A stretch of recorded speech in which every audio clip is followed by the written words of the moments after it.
GCI Bilimora prime દ્વારા junior marathon 3.0નું ભવ્ય આયોજન કરવામાં આવ્યું, જેમાં 20મી વધુ સ્કૂલોના 500 જેટલા વિદ્યાર્થીઓએ ઉત્સાહપૂર્વક ભાગ લીધો હતો.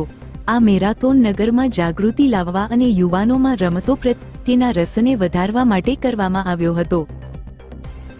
આ કાર્યક્રમમાં 2025ના પ્રમુખ જીસી નમન શાહ, પ્રોજેક્ટ ચેરપર્સન હેતલ પનારા અને પ્રોજેક્ટ ડાયરેક્ટર સરજુ એન્જિનિયરની મહત્વપૂર્ણ ભૂમિકા રહી હતી. 2025ના ઝોન વાઇસ પ્રેસિડેન્ટ જેસી ભાવિન સાલુંકે પણ હાજરી આપી સમગ્ર કાર્યક્રમમાં ઉત્સાહ વધાર્યો. મેરાથોન 2 કેટેગરીમાં યોજાઈ હતી: 2 કિલોમીટર રેસ 8મી 11 વર્ષના બાળકો માટે અને 4 કિલોમીટર રેસ 12મી 15 વર્ષના બાળકો માટે. મેરાથોનનું આયોજન ગોહરબાગ મેઇન રોડ પર કરવામાં આવ્યું હતું, જ્યાં બાળકોની રમતો પ્રત્યેની જોડાણ દર્શાવતી આ દોડની સફળતામાં સ્થાનિક લોકોએ પણ યોગદાન આપ્યું હતું.